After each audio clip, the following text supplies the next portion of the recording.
e vamos tentar, pela graça do Senhor, nesses 2 finais de semana, concluir esse tema tão precioso. Gênesis capítulo 6, versículos de 9 a 13, diz: esta é a história da família de Noé. Noé era um homem justo, íntegro, entre o povo da sua época. Ele andava com Deus. Noé gerou 3 filhos, Sem, Cão e Jafé. Ora, a terra estava corrompida aos olhos de Deus e cheia de violência. Ao ver como a terra se corrompera, pois toda a humanidade havia corrompido a sua conduta. Deus disse a Noé: darei fim a todos os seres humanos, porque a terra encheu-se de violência por causa deles. Eu os destruirei com a terra. Espírito Santo de Deus, oramos apresentando diante de Ti, Senhor, nossas vidas, nosso entendimento, tudo é do Senhor e é para o Senhor, em o nome do Senhor Jesus, Pai. Fala-nos ainda mais, no nome de Jesus. Podeis assentar? Nós vamos estar entrando num estudo muito importante, que, na verdade, ele parece uma coisa que nós já vimos, né, sobre a vida de Noé, mas nós vamos de Noé até Elias, o profeta Elias. E nós vamos tentar, dentro desses 2 domingos, nós vamos concluir no domingo do dia 26, 27, eu vou estar em Santa Luzia, não vou estar aqui, então eu quero concluir esses 2 domingos aqui. Então eu queria que você abrisse sua Bíblia. A primeira coisa que eu preciso é que você pegue sua Bíblia aí, coloque ela no colo e vamos ler um pouquinho. Eu e você precisamos ver algumas coisas preciosas. E eu quero destacar muitas coisas nesse estudo de Noé até o profeta Elias. E você vai ver também por que Noé até Elias, o que isso tem a ver, qual que é a junção deles. Esse tempo que nós estamos atravessando, irmãos, não é um tempo, vamos dizer assim, como um outro qualquer. Você tem que aguardar o seguinte: nós estamos na última estação. Não existe estação depois da nossa, irmãos. Isso muda tudo. Às vezes nós pensamos assim, né? Nós não conseguimos pregar o evangelho, nós não conseguimos nos tornar um missionário, um evangelista, eu não consegui salvar uma alma para o Senhor. Eu não consegui fazer nada para o Senhor. Aí você pensa assim, não, mas a próxima geração vai fazer alguma coisa. Não haverá próxima geração. Nós estamos no tempo do fim. A oportunidade é agora. Então isso muda tudo. Isso muda tudo, tá? Então isso é algo muito forte para nós. É por isso que eu quero que você leia a Bíblia e que o Espírito Santo de Deus fale com você aí sobre esse temor que nós precisamos. Uma reverência sobre tudo que nós estamos lendo aqui. Volta aí, Gênesis capítulo 5. Vamos ver algumas curiosidades que são extremamente importantes para mim e para você. Volta no capítulo 5, você vai ver aí no versículo 32. 5:32.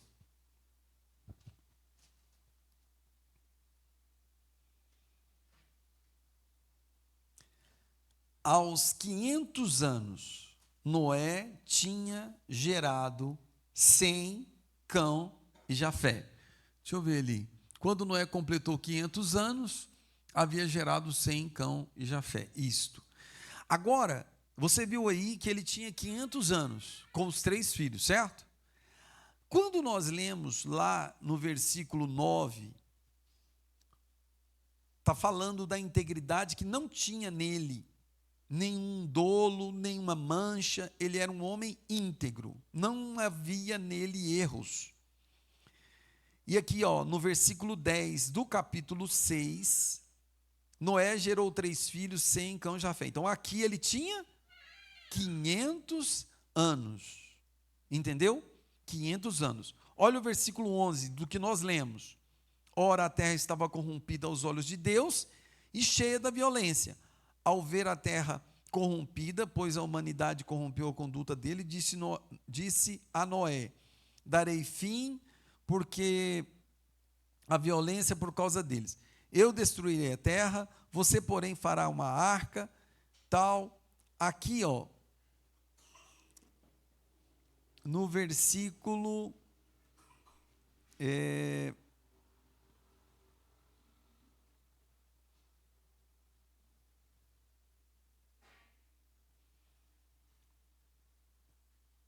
onde fala que ele tinha 600 anos. É isso que eu estou caçando aqui. Eu tinha marcado ele aqui. 7:11? Olha aí o 7:11. Ah, tá, é por isso. É porque eu estou caçando no 6. Então é 7:11. No dia em que Noé completou 600 anos, 1 mês e 17 dias, nesse mesmo dia, todas as fontes das grandes profundezas jorraram e as comportas do céu se abriram, e a chuva caiu sobre a terra 40 dias e 40 noites. Então, uma das curiosidades que nós precisamos nos deter aqui é que quando Noé tinha 500 anos, ele recebe o chamado de Deus. Somente quando ele inteirou 600 anos, é que tudo aquilo que Deus tinha prometido, o projeto que Deus apresentou para Noé, foi se cumprir ou aconteceu quando ele tinha 600 anos, ou seja, 100 anos depois. Então, irmãos, esse tempo de 100 anos, ele trata as nossas vidas. Nós não poderemos viver nessa terra sem experimentarmos a esperança ou esperarmos uma promessa de Deus. Deus não tem interesse de prometer para você hoje e cumprir ela amanhã. Algo que é necessário para a nossa carnalidade. Carnalidade, irmãos, está uma carne corrompida. Está tratando de homens e mulheres que são ansiosos.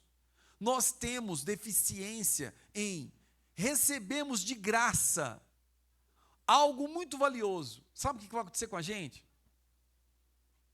Nós não vamos valorizar. Então preste atenção nisso. Se o Senhor nosso Deus sabe que nós temos a tendência de não valorizarmos aquilo que é muito rápido, aquilo que nós não temos nenhuma expectativa, aquilo que não custou nada para nós, preste atenção, nós vamos desvalorizar. Então deixa eu te contar uma coisa, a promessa do Senhor para nós, ela tem um quesito importantíssimo, qual? O tempo.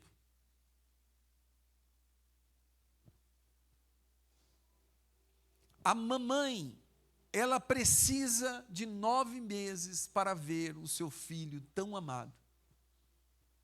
Está vendo isso?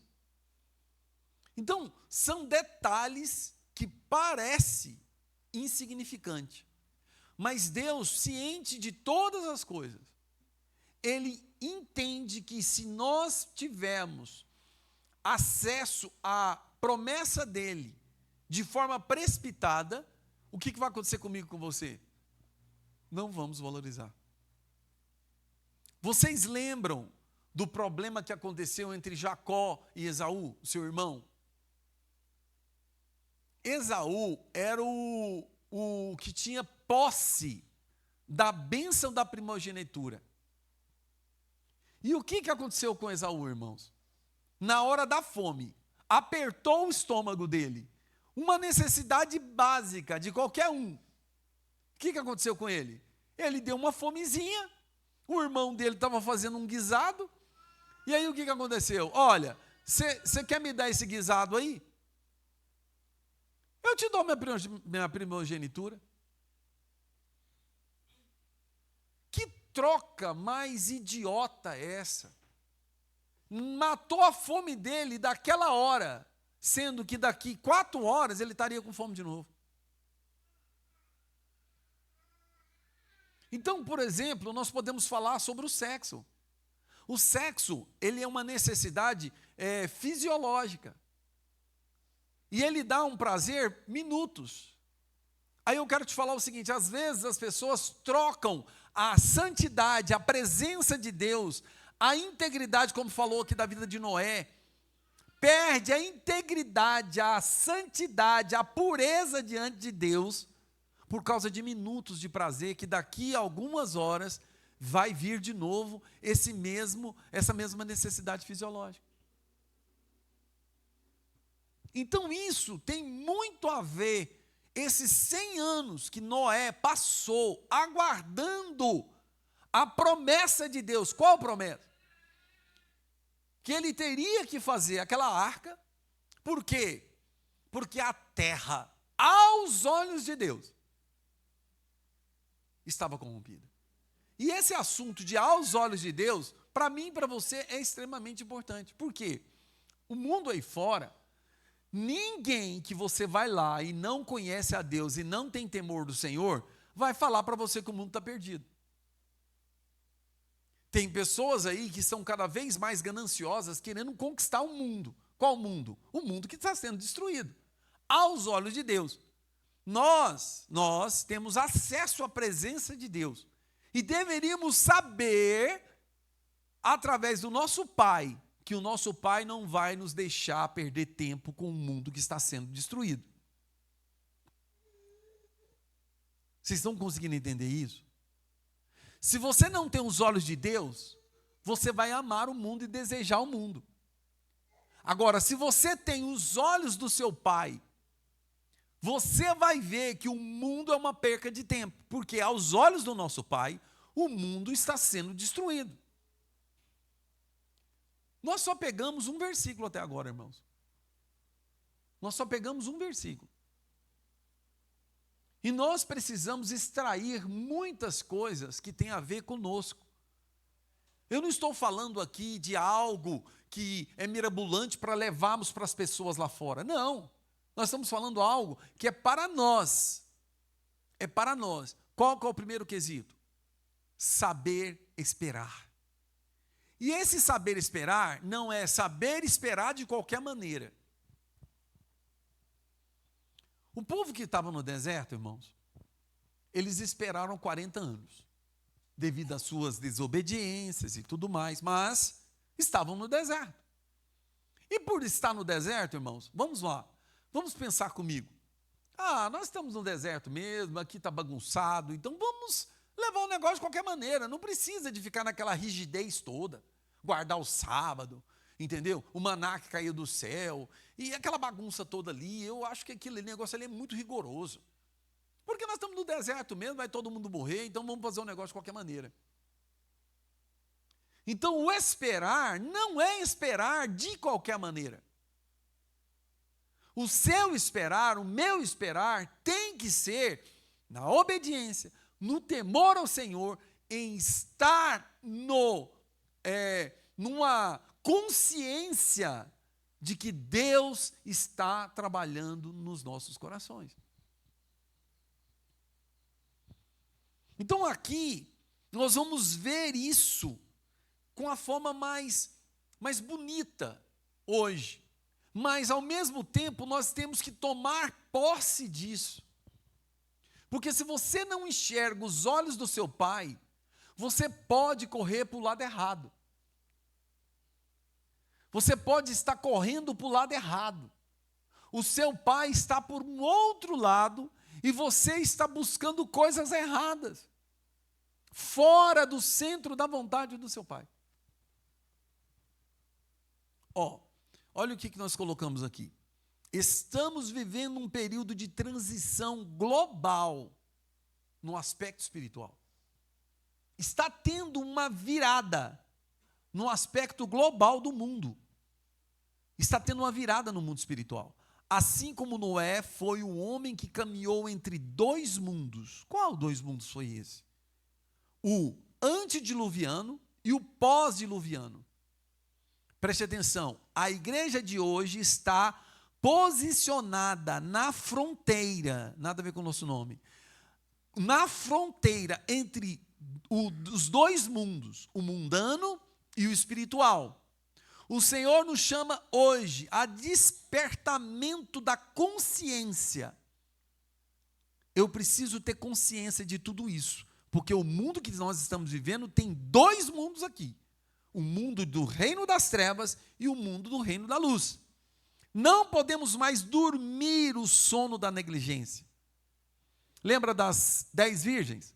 As 5 que dormiram e esqueceram de alimentar as suas lamparinas. Elas dormiram de qualquer maneira e esse sono da negligência, da displicência, de não ter atenção, foram desatentas. Quando o noivo chegou, elas ficaram. O Senhor chama hoje a um despertamento da consciência. Não podemos mais dormir o sono da negligência. Precisamos discernir os tempos, entender o movimento de Deus e a posicionarmos diante dessa crise que acontece na manifestação da glória de Deus. Então, aqui eu quero colocar a vida de Noé. Noé foi aquele que viu, nós lemos, o mundo corrompido, um mundo cheio de trevas, de violência, de escândalos, de pessoas que zombavam de Deus. Ele viveu tudo isso no antediluviano. E o que aconteceu? Após a arca pousar ali no Monte Ararat, tem toda aquela história, quem gosta de ler isso, gosta de ver isso, que a arca pousou ali, e ele desce, faz um sacrifício com sua família. O que aconteceu ali depois? Ele agora pisou numa terra lavada, purificada pelo próprio Deus. Todos haviam morrido. Então agora Noé foi responsável em entrar, em gerar uma nova geração, através dos seus filhos e nora. Então ele pisou num mundo corrupto, sujo, de trevas, de violência, que estava completamente possuídos por todos os espíritos imundos, e Deus lavou a terra. Noé desce da arca e pisa num novo mundo. Então ele foi um homem que pisou em dois mundos. Mas preste atenção, eu e você também somos Noés. Porque nós pisamos em dois mundos, o tempo inteiro. Aqui nós estamos numa atmosfera espiritual. Acabamos de participar do corpo e do sangue de Cristo. A vida espiritual está dentro de nós. O reino dos céus.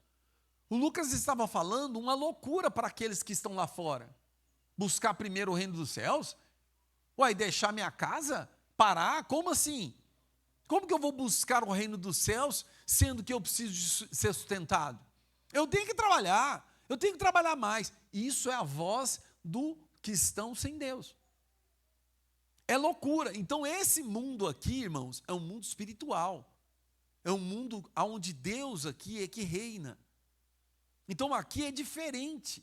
Quando você sair, descer essas escadas e você for para sua casa, você vai estar pisando num mundo sujo, corrupto, de trevas, maldoso, cheio de violência e que está contra Deus.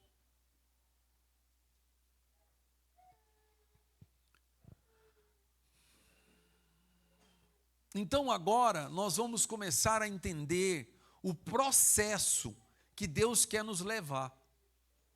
Você não pode viver aqui de forma sonolenta, dormindo ou displicente, desatento ao que está acontecendo nesse mundo. Irmãos, eu sei que as pessoas amam a comédia, o humor, as pessoas que gostam de brincar. Eu até falo para vocês o seguinte, eu tenho uma certa, como é que fala, desafio. Eu tinha vontade demais de ser um cara comediante. Talvez muitos pensam que não, mas eu tinha vontade de ser. Na minha adolescência, minha juventude, eu sempre quis ser um cara, não é contar piadas não, mas estou falando assim, de ser um cara muito extrovertido, sabe, cheio de humor, de entrar e fazer aquele negócio e dominar a plateia, de fazer as pessoas rirem. Só que o Espírito de Deus nunca deixou isso acontecer comigo. As vezes que eu brinquei foram poucas. Então eu quero te falar que eu sei da necessidade de todos de sorrir, mas eu quero te mostrar algo muito maior, que é assim, quando a dor vem, pode ser o melhor palhaço do mundo que está na frente dele, ele não tem interesse de ouvir.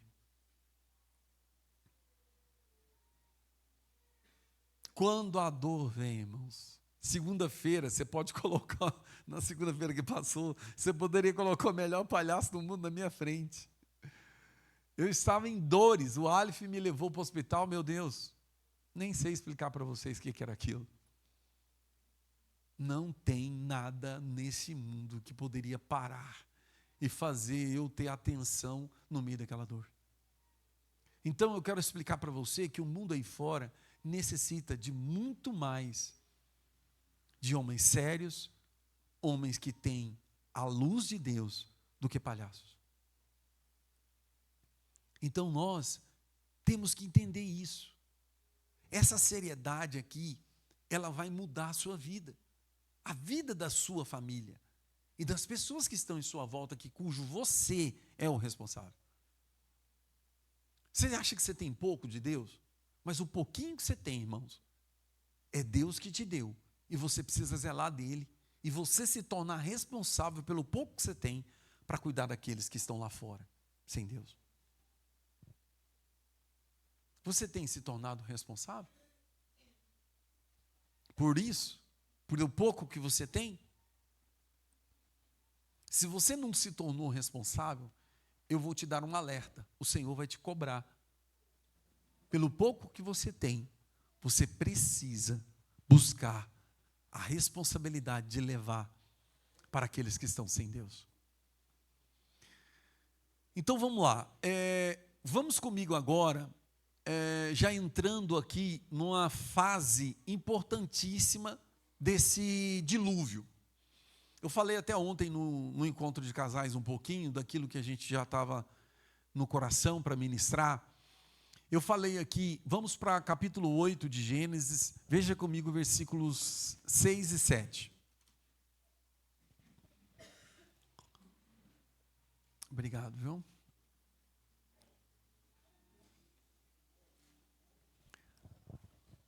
Agora vamos entender isso aqui. Capítulo 8, versículos 6 e 7. Leia comigo aí.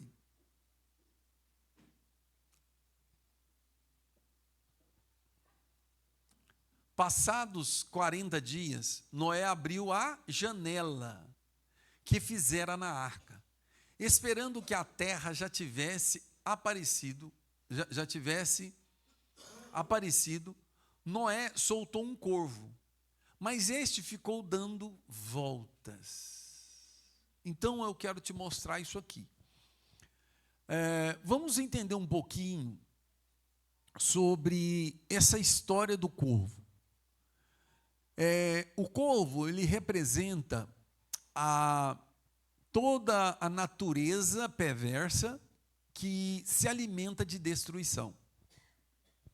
Existe, irmãos, no meio de uma mudança espiritual, existem circunstâncias de espíritos malignos que se alimentam de pessoas que são destruídas. Então o corvo, ele se alimenta de carniça. ele se alimenta da destruição. Então eu quero te colocar da seguinte forma: nós estamos em um meio de um mundo que está sobre um juízo de Deus. Então existem muitas pessoas que estão sobre esses espíritos de corvo, que se alimentam das carniças. Por exemplo, aquela historinha lá dos fofoqueiros de plantão, eu não sei os nomes dos sites e nem os locais, mas vocês já viram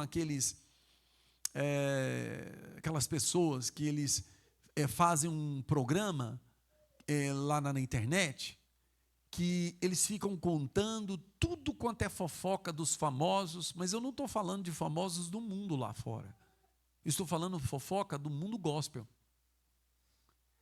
Da desgraça de um pastor que caiu em adultério, da desgraça de uma pastora que virou lésbica, da desgraça de um pastor que teve um problema com pedofilia, coisas nesse sentido. Então preste atenção nisso aqui. Esses têm um espírito de corvo, que se alimenta da desgraça dos outros.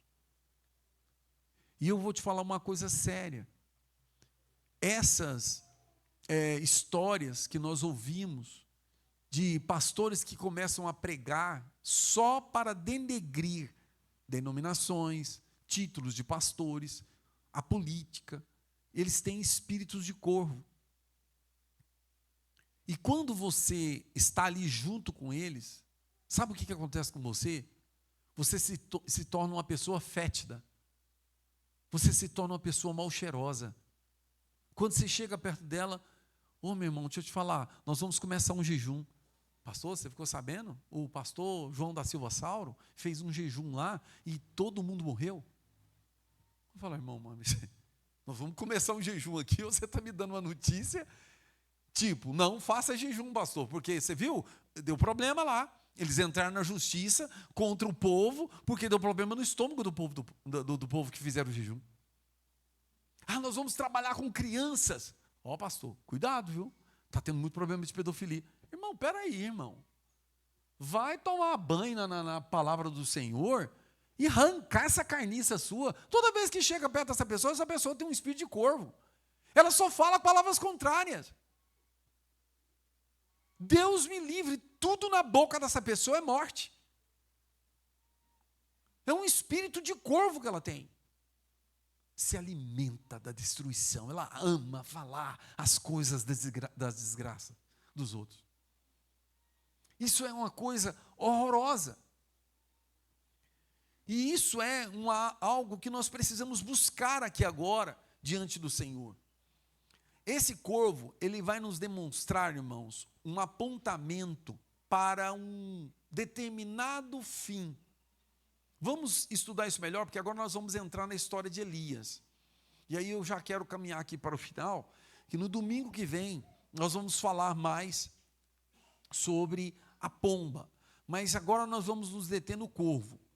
Então, olha só, os dois tipos de corvo. O primeiro nós falamos de Noé, que ele se alimenta da desgraça, de tudo aquilo que está em destruição. Então vamos lá, esse contraste de Noé, agora nós vamos entender o corvo que alimentou Elias. Ambos operam em cenários onde as águas determinavam a crise. O que aconteceu no dilúvio? A água era ira, era a fúria de Deus derramada, ela matou, não matou? Por causa de quem? Excesso. E Elias? A água também estava matando, mas por escassez. Uma estava em excesso, a outra em escassez. Quem que foi que determinou? O próprio profeta Elias. Ele determinou que não ia haver chuva. 3 anos e meio sem chuva. Em um país, em uma época, que dependia do agro para tudo. Como? Não tinha o que comer, não tinha o que beber. Um copo de água era valorizado demais. Era algo valioso. Então, quem determinava a crise ali? A água. E nós vamos falar dos dois tipos de corvo. o corvo que estava com Noé e o corvo que alimentou Elias. Então entenda isso. Essa relevância traz aspectos diferentes para nós, para que nós possamos discernir o nosso tempo. Porque nós precisamos entender que existem irmãos que chegam perto de nós, que é corvo de Noé, que vai trazer carniça para nós, que vai trazer, até mesmo eu estou falando, irmãos, não é irmão só daqui na nossa igreja, não. Existem corvos de irmãos que estão na internet, que você vai lá, gente, é só assuntos polêmicos. Quem foi a mulher de Caim? Ah, para com isso, irmãos. Por que eles não querem estudar sobre o poder do Espírito Santo de Deus? Quer estudar sobre a mulher de Caim? Por que eles colocam polêmica na cabeça das pessoas? Porque tem espírito de corvo. Ele quer trazer destruição para você. Ele quer tirar a veracidade da Bíblia de dentro de você, quer abalar a sua fé. E você está lá alimentando comida de corvo. E o cuidado que nós temos que ter sobre isso é de ser levado pelas águas e entrar no mesmo juízo, destruindo nossas vidas. O corvo de Noé, irmãos, ali, ele estava apegado às coisas mortas. Então agora você vai ver que nós precisamos, buscar diante do Senhor a libertação de não alimentarmos comida de corvos. O corvo de Elias, vamos lá. A obediência contra a própria natureza. 1 Reis, capítulo 17, versículos de 2 a 4. Irmãos, nós já vamos caminhar para o final aqui. Eu não vou estender e não vou passar.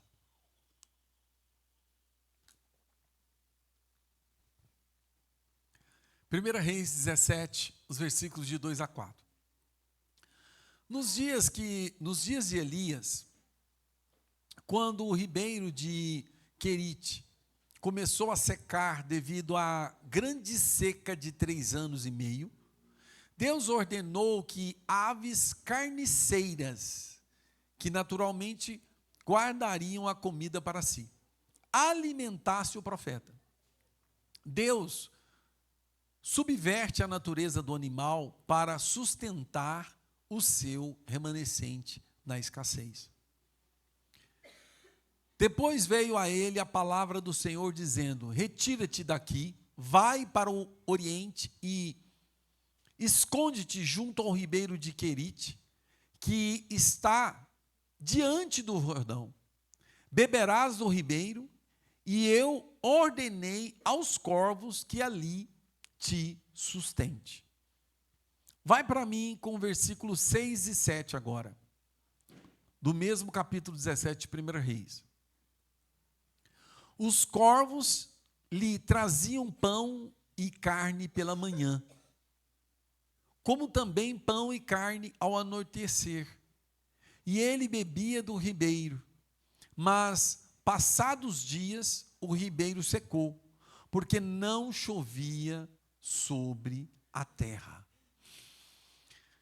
Então olha aqui, irmãos, aqui nós vamos começar a ver uma mudança do Espírito de Deus. O que aconteceu com Noé a respeito do tratamento de Deus com o ser humano? Ele trabalhou de forma externa e coletiva, porque ele derramou um dilúvio sobre a terra. Então ali ele derramou um juízo de forma coletiva. Em Elias, aqui nós estamos vendo que o que o Espírito de Deus está mostrando é algo individual. O profeta está tratando e sendo tratado. Ele está sendo levado a depender do Espírito nesse mundo, mas entendendo o seguinte: o que significa ele estar indo para a beira de um rio, cujo o rio ia secar? Sabe o que é isso? Às vezes nós entramos em uma empresa, às vezes nós montamos uma empresa, às vezes nós somos promovidos, e isso é um rio, e aí nós pensamos assim: nossa, agora acabou os problemas, eu estou ganhando bem, agora eu passei num concurso, Eu estou na beira de um rio, nunca vai faltar água para mim. É o profeta, para ser usado, ele também precisa ser tratado. Então você está conseguindo entender isso? Quando você recebe uma notícia boa, que você foi contratado, que você foi aprovado, que você passou num concurso, você pensa que está na beira de um rio e que vai ser sustentado por isso o resto da sua vida. Mas aqui está mostrando que o mundo é perecível, que nada aqui é confiável. Então aqui ele está tratando agora num aspecto individual e não no coletivo, como Noé. Elias está sendo tratado de forma individual. E eu, como indivíduo, diante de Deus, preciso também aprender a fazer o discernimento. Que eu estou no mundo, Deus vai me colocar na beira de rios, na beira de farturas, mas eu não posso ter confiança em nada desse mundo. É porque eu estou ganhando bem agora, porque agora acabou meus problemas financeiros. Você pensa que esse rio nunca vai secar. Entende isso? Volta para cá, meus irmãos. Olha para cá. Olha para mim aqui. Então, esse juízo coletivo agora está sendo mudado. E Deus está trabalhando agora no individual. Então, esse mover do Espírito agora, ele está mostrando para nós que o Espírito de Deus está nos levando a algo individual. Que aquele que depende do Senhor, olha só para mim, até aqueles que estão sem Deus, vão passar a trabalhar a nosso favor. Vocês sabem que quando o povo de Israel saiu do Egito, todo aquele povo do Egito deram ouro, dinheiro, deram joias para o povo de Israel. Então Deus, ele vai usar esses corvos, ou as pessoas que estão em trevas, ao nosso favor. Então esses corvos que alimentaram Elias, é uma provisão de Deus para as nossas vidas, mas preste atenção, não podemos nos apegar em rios e nem em pessoas. Seja ela a ordem que for, você trabalha numa empresa muito grande, muito boa, cheia de pessoas, e essas pessoas que estão lá não são confiáveis. Você não pode confiar nisso. Você não pode ter o seu coração nisso. Esses ribeiros vão secar. Esses corvos vão virar e vão parar de trazer comida para você. E aí é onde nós seremos tratados no aspecto individual. Eu sei, irmãos, que é fácil para mim falar aqui para vocês, olha, parem disso. Mas eu já tive tratamentos assim. De eu pensar que eu entrei em uma determinada empresa, e era uma multinacional, eu pensei assim, acabou. Lembrei aqui, quando eu tinha uma rede de locadoras, na época que quem era da época das locadoras, CD, DVD, VHS, eu fiquei 5 anos na beira desse rio, trabalhando com redes de locadoras. Eu pensei que eu nunca mais ia trabalhar para ninguém. Até vir o dia da pirataria e a internet, e acabou e fechou todas as redes de locadoras. Aí vai eu ter que reinventar minha vida financeira e minha vida profissional. Então isso é de praxe. E você está aqui nesta noite, nessa manhã, o Espírito de Deus está mostrando para você, nós não podemos confiar em nada que está no mundo, porque está sendo destruído. Gênesis 7, os versículos 11 e 12 que nós lemos, diz: no ano 600 da vida de Noé, aos 16 dias do segundo mês, nesse dia romperam-se todas as fontes do grande abismo, e as janelas do céu se abriram. Irmãos, aqui está mostrando que as águas do dilúvio não foi só a chuva que caiu do céu. Você leu aí comigo? Deixa eu ver como é que está nessa versão aqui. Olha ali, comigo. No dia em que Noé completou 600 anos, 1 mês e 17 dias, precisamente nesse mesmo dia, todas as fontes das grandes profundezas jorraram. Está vendo aqui? Não é só a chuva. E as comportas do céu se romperam. Então, irmãos, aqui no meu texto, ainda um pouquinho mais claro, que diz assim, ó, ele diz, no segundo mês, nesse dia se romperam todas as fontes do grande abismo, e as janelas do céu se abriram, e houve copiosa chuva sobre toda a terra, 40 dias e 40 noites. Então, o que eu quero mostrar aqui para você? Essas águas do dilúvio, elas não são águas potáveis ou águas que nós precisamos ter um cuidado com essas águas.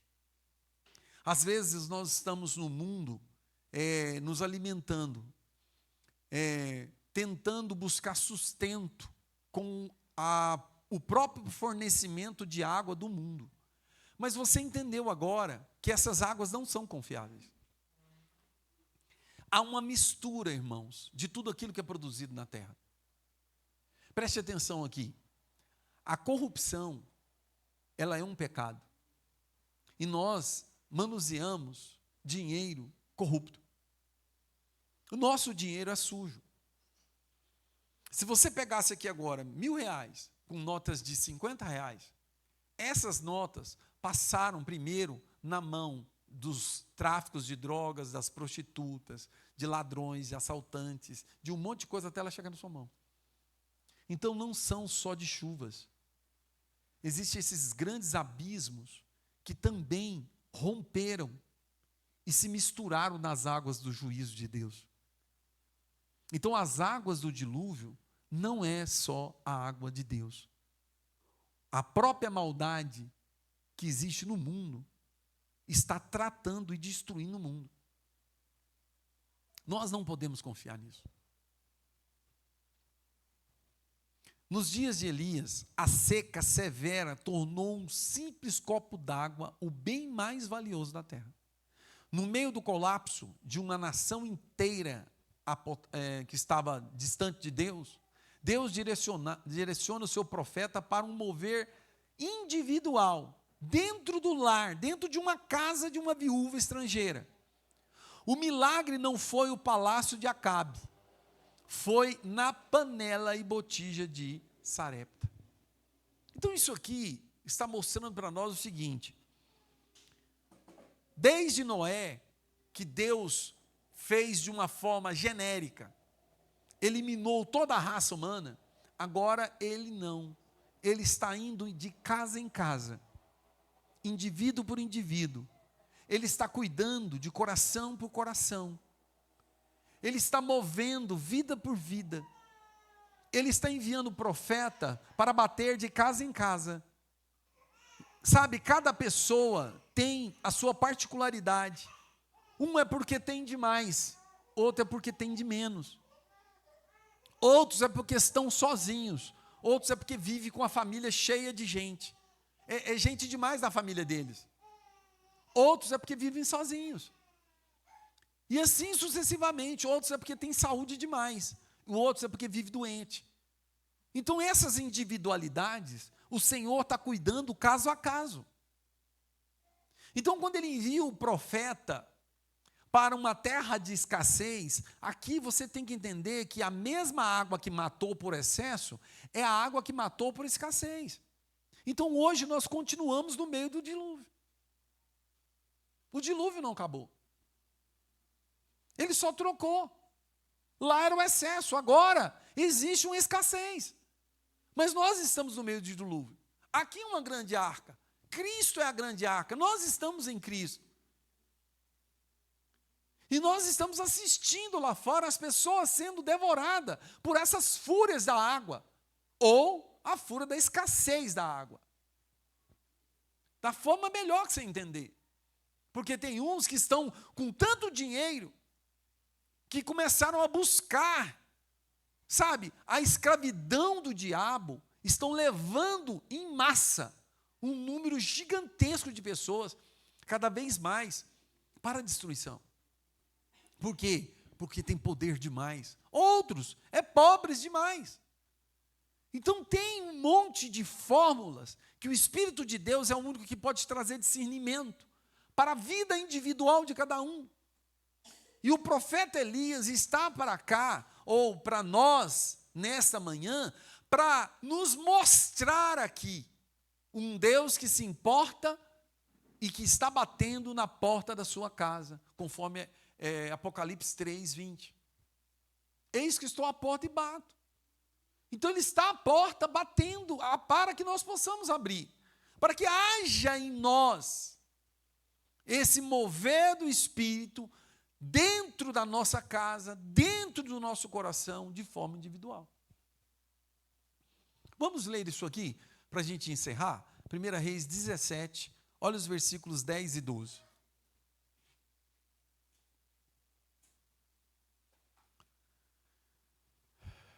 Olha só, levantou-se, pois, e foi a Sarepta.